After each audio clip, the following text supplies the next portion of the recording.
بارش کی ہلکی بوندی رات کی خاموشی میں عجیب سی آواز پیدا کر رہی تھی۔ گاؤں کے کنارے ایک پرانا اسپتال تھا، نور کلینک۔ کبھی یہاں زندگی بچائی جاتی تھی، مگر اب لوگ کہتے تھے کہ وہاں صرف یادیں نہیں بلکہ سائے رہتے ہیں۔ کہانی شروع ہوتی ہے ایک لڑکی مریم سے۔ وہ نرس تھی اور شہر سے نئی نئی اس گاؤں میں آئی تھی۔ لوگوں نے اسے خبردار کیا کہ رات کے بعد نور کلینک کے پاس بھی مت جانا۔ مریم ہنس پڑی، میں نرس ہوں، مجھے بھوتوں سے نہیں مریضوں سے ڈر لگتا ہے۔ مگر اسے کیا معلوم تھا کہ کچھ مریض مرنے کے بعد بھی ختم نہیں ہوتے۔ ایک رات اسے ایک ایمرجنسی کال آئی، جلدی آؤ، نور کلینک میں ایک مریض کی حالت خراب ہے۔ مریم چونکہ وہ تو بند ہے نا، آواز آئی، نہیں آج کھلا ہے۔ فون کٹ گیا۔ مریم کچھ لمحے رکی، پھر سوچا شاید کوئی مذاق ہو، مگر اس کے دل میں عجیب بے چینی تھی۔ آخر کار وہ نکل پڑی۔ بارش تیز ہو گئی۔ جب وہ کلینک کے دروازے تک پہنچی تو وہ آہستہ آہستہ خود بخود کھل گیا۔ اندر اندھیرا تھا، مگر ایک کمرے میں ہلکی سی روشنی جل رہی تھی۔ مریم نے آہستہ سے پکارا، کوئی ہے؟ کوئی جواب نہیں آیا۔ وہ اندر داخل ہوئی۔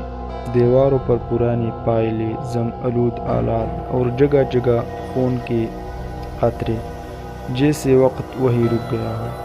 اچانک اس کے پیچھے دروازہ زور سے بند ہوا۔ مریم کا دل زور سے دھڑکا۔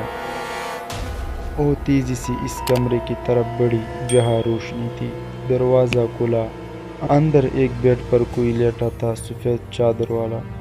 مریم نے سکون کا سانس لیا۔ اوکے، مریض ہے؟ وہ قریب گئی۔ آپ سن سکتے ہیں؟ کوئی جواب نہیں آیا اس بیڈ سے۔ اس نے چادر ہٹائی اور اس کی چیخ نکل گئی۔ وہاں کوئی چہرہ نہیں تھا، صرف خالی سیاہ خلا، جیسے سر ہی نہ ہو۔ مریم پیچھے ہٹی، سانس تیز ہو گئی۔ اچانک وہی جسم آہستہ آہستہ اٹھنے لگا اور ایک آواز آئی، تم دیر سے آئی۔ مریم کے ہاتھ کانپنے لگی۔ یہ کیا ہے؟ آواز ہمس میں بدل گئی، ہم ہمیشہ انتظار کرتے ہیں۔ اچانک کمرے کی لائٹس جھپکنے لگی۔ ہر جھپک میں بیڈ پر موجود چیز کبھی قریب آتی، کبھی غائب ہو جاتی۔ پھر اچانک وہ مریم کی بالکل سامنے کھڑی تھی، بغیر چہرے کی۔ مریم چیختی ہوئی بھاگی، کوریڈور میں دوڑی، مگر ہر دروازہ بند تھا۔ ہر طرف سے آوازیں آنے لگی، مریم ادھر آؤ، ہم اکیلے ہیں۔ وہ اپنے کان بند کر کے دوڑتی رہی۔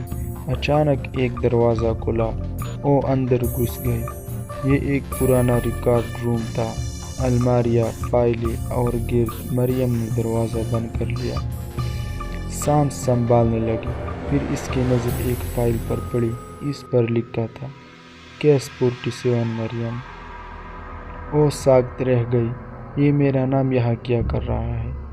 کانپتے ہاتھوں سے فائل کھولی۔ اندر تصویر تھی، مگر تصویر پر تاریخ تھی 12 سال پہلے۔ مریم کے ہاتھ سے فائل گر گئی۔ یہ ناممکن ہے، میرا تصویر یہاں کیا کر رہا ہے؟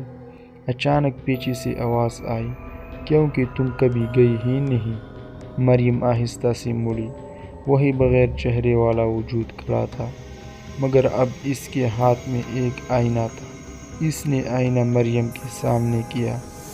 دیکھو، مریم نے دیکھا اور اس کی چیخ نکل گئی۔ آئینے میں وہ خود بیڈ پر لیٹی ہوئی تھی، بغیر چہرے کی، اور اس کے ارد گرد ڈاکٹر کھڑے تھے، جو کہہ رہے تھے، ہم اسے نہیں بچا سکتے۔ مریم کے ٹانگوں سے طاقت ختم ہو گئی۔ میں مر چکی ہوں، آواز آئی، 12 سال پہلے اب مر چکے ہیں۔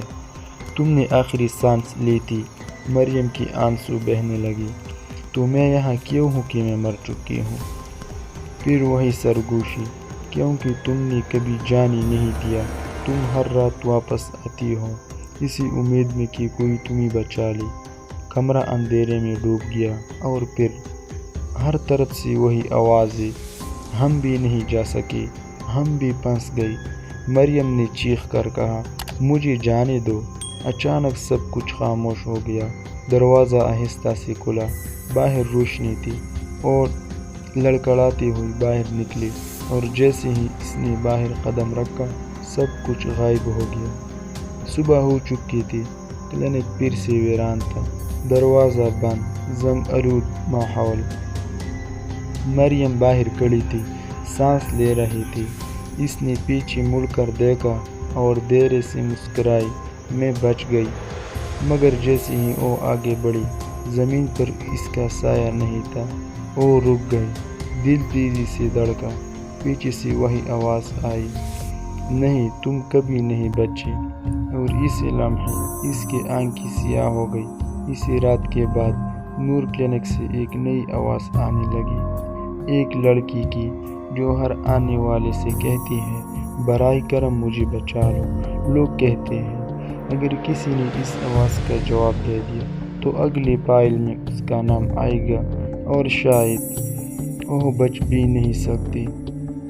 اور اس رات کے بعد مریم لاپتہ ہو گیا۔